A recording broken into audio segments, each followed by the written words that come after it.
तो चलिए दोस्तों, क्विज का प्रश्न का डिस्कशन करते हैं। अगर आप अभी तक हमारे टेलीग्राम चैनल से नहीं जुड़े हैं तो आप टेलीग्राम चैनल से जुड़ जाइए। वहाँ पे क्विज होता है, क्विज लगाइए। क्विज का टाइम है रोज़ शाम 8:30 से क्विज होता है, वहाँ पे क्विज लगा सकते हैं। तो चलिए दोस्तों, वीडियो को स्टार्ट करते हैं। स्टार्ट करने से पहले दोस्तों, अगर आप इस चैनल पर नए हैं तो चैनल को सब्सक्राइब, लाइक और बेल आइकन प्रेस कर दें, ताकि मैं जब भी वीडियो अपलोड करूँ तो सबसे पहले आप तक नोटिफिकेशन पहुँच जाए। चलिए दोस्तों, वीडियो को स्टार्ट कर देखते हैं पहले क्वेश्चन से।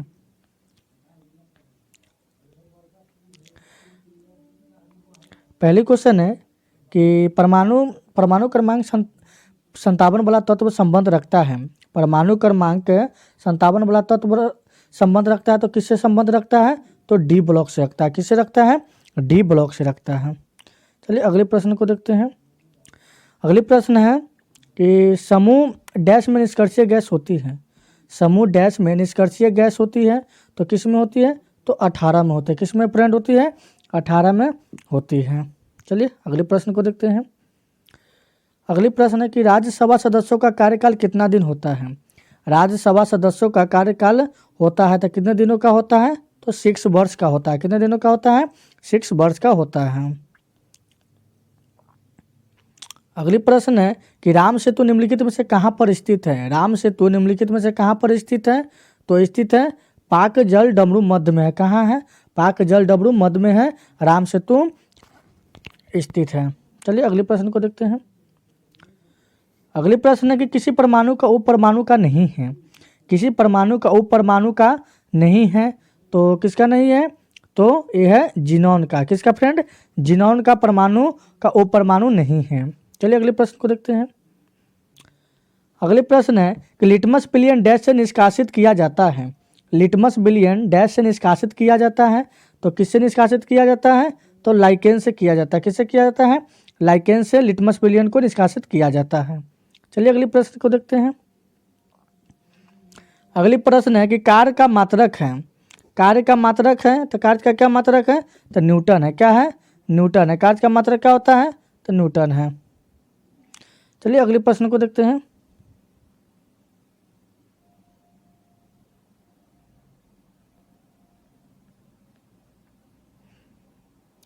अगली प्रश्न है कि डैश 1 जूल बराबर डैश है। क्या है? 1 जूल बराबर डैश है तो क्या है? तो 1 न्यूटन इंटू 1 मीटर होता है। क्या होता है? 1 न्यूटन इंटू 1 मीटर होता है। चलिए अगले प्रश्न को देखते हैं। अगली प्रश्न है कि गति का दूसरा समीकरण डैश और समय के बीच संबंध देता है। गति का दूसरा समीकरण डैश और समय के बीच संबंध देता है तो किसके बीच संबंध देता है? तो ये देता है स्थिति के बीच देता है। किसके बीच दोस्तों देता है? स्थिति के बीच देता है। अगली प्रश्न है कि वेग और समय का गुणनफल प्रदान करता है। वेग और समय का गुणनफल प्रदान करता है तो कौन करता है? तो ये करता है फ्रेंड विस्थापन करता है। कौन करता है? विस्थापन करता है। अगली प्रश्न है कि पौधे में फ्लोएम डैश के परिवहन के उत्तरदायी हैं। पौधे में फ्लोएम डैश के परिवहन के लिए उत्तरदायी है तो किसके लिए उत्तरदायी है? तो भोजन के लिए उत्तरदायी है। किसके लिए? भोजन के लिए।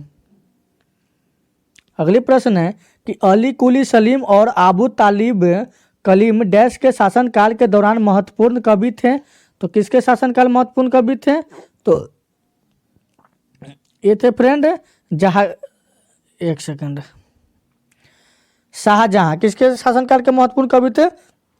तो शाहजहां के थे। एक सेकंड, अब तो ठीक है। शाहजहां के महत्वपूर्ण कवि थे। कौन थे? तो अली कुली सलीम और आबू तालिब कलीम शासनकाल के जो शाहजहां के थे। कहाँ के थे फ्रेंड? तो शाहजहां के थे। कहाँ पे? शाहजहां के महत्वपूर्ण कवि थे। चलिए अगले प्रश्न को देखते हैं। अगली प्रश्न है कि एस्केलेन काइमा में कोशिका भित्ति के कारण मोटी होती है। एस्केलेन काइमा में कोशिका भित्ति के कारण मोटी होती है तो किसके कारण मोटी होती है? तो ये मोटी होती है लिग्रीन के कारण। किसके कारण? लिग्रीन के कारण मोटी होती है। चलिए अगले प्रश्न को देखते हैं। भारत का प्रथम वायसराय कौन था? भारत का प्रथम वायसराय कौन था? तो वायसराय कौन था? तो लॉर्ड कैनिंग थे। कौन थे? लॉर्ड कैनिंग था भारत का प्रथम वायसराय। अगले प्रश्न को देखते हैं।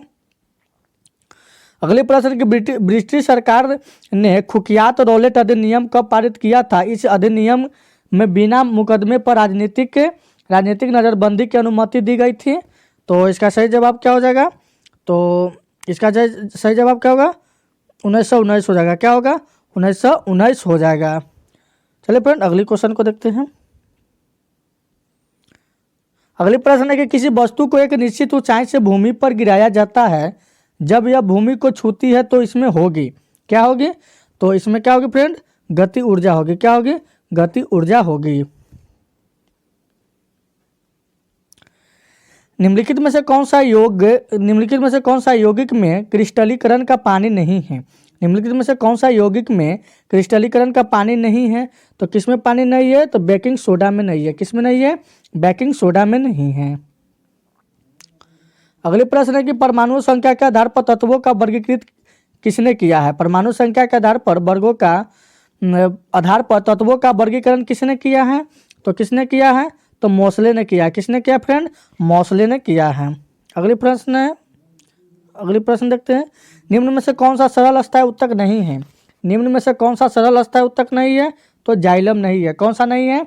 जाइलम नहीं है। निम्न में से कौन सा सरल अस्थायी उत्तक नहीं है? तो जाइलम नहीं है। चलिए अगले प्रश्न को देखते हैं। अगले प्रश्न है कोविड-19 वैक्सीन के मानव परीक्षण खत्म करने वाला कौन विश्व का पहला देश बना है? तो कौन बना है? तो रूस बना है। कौन बना है? रूस बना है, जो ऑप्शन सी में होगा। चलिए फ्रेंड अगले प्रश्न को देखते हैं। विश्व का पहला ऊंट विश्व का पहला ऊंट अस्पताल बनाया गया। विश्व का पहला ऊंट अस्पताल बनाया गया तो कहाँ पे बनाया गया था? तो यह बनाया गया है दुबई में। कहाँ पे बनाया गया था? दुबई में बनाया गया है। अगली प्रश्न है कि इसरो का मुख्यालय है। इसरो का मुख्यालय कहाँ है? तो बेंगलुरु में है। कहाँ पे है? बेंगलुरु में इसरो का मुख्यालय है। चलिए अगले प्रश्न को देखते हैं। असम में मनाया जाने वाला प्रारंभिक फसल कटाई उत्सव कौन सा है? असम में मनाया जाने वाला प्रारंभिक फसल कटाई उत्सव कौन सा है? तो इसका सही जवाब क्या होगा? ऑप्शन बी हो जाए, बोहाग बिहू है। क्या है? बोहाग बिहू है। अगले प्रश्न है कि किस भारतीय राज्य में सामाजिक त्योहार छापर मेला आयोजित किया जाता है? किस भारतीय राज्य में सामाजिक त्योहार छापर मेला आयोजित किया जाता है? तो ये किया जाता है पंजाब में किया जाता है। कहाँ पे किया जाता है? पंजाब में किया जाता है। अगली प्रश्न है कि निम्नलिखित में से कौन सी कंपनी है जो नवरत्न है? निम्नलिखित में से कौन सी कंपनी है जो नवरत्न है? तो कौन सी कंपनी है? तो NBCC है। कौन है? NBCC है, जो कि नवरत्न कंपनी है। अगली प्रश्न है कि नेताजी सुभाष राष्ट्रीय खेल संस्थान डैश में स्थित है। कहाँ स्थित है? तो स्थित है पटियाल में है। कहाँ पे है? पटियाल में स्थित है। अगली प्रश्न है कि थॉमस कप का संबंध किस खेल के साथ है? थॉमस कप का संबंध किस खेल के साथ है? तो ये है बैडमिंटन के साथ। किसके साथ? बैडमिंटन के साथ थॉमस कप का संबंध है।